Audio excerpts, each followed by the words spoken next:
The US president has raised hopes for another month-long pause on steep new tariffs on imports from Mexico and Canada, saying they could take effect on the 2nd of April, and floated a 25% reciprocal tariff on European cars and other goods as well.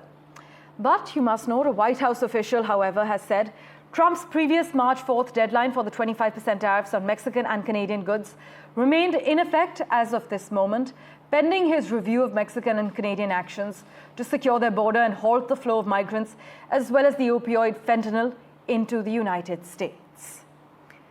David Cay Johnston joins us live from Rochester with further clarity on the matter.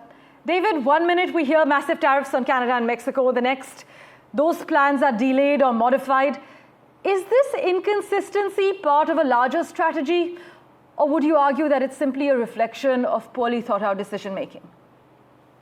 Well, it is certainly poorly thought out decision making because it would entirely disrupt U.S., Canada, Mexico trade.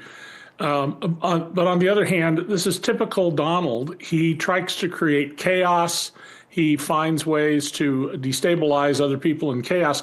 And interestingly, in this case, he said, who signed this agreement? This is a terrible agreement with Canada and Mexico. Donald Trump rewrote the trade agreement when he was president in his first term. It's his own agreement he's attacking. Right. Also, David, many are highlighting that companies may or are already starting to shift production to the United States as a reaction to these tariff threats.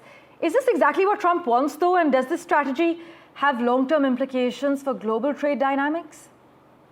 Well, Donald very much is a mercantilist. He believes that every dollar that the U.S. doesn't get is a dollar that someone else has. He doesn't understand wealth creation. And given the volume of goods that move back and forth across the borders, particularly in automobile production, where auto parts are made in the U.S., then they're sent to Mexico or Canada, where they're worked on further and then sent back, this would be a tremendous disruptor. That's one of the reasons I suspect he keeps putting off by another 4 weeks the date when these tariffs would be imposed. Well, let's see how this plays out. But as always, David Johnston, thank you so much for making time for us and joining us on NDTV.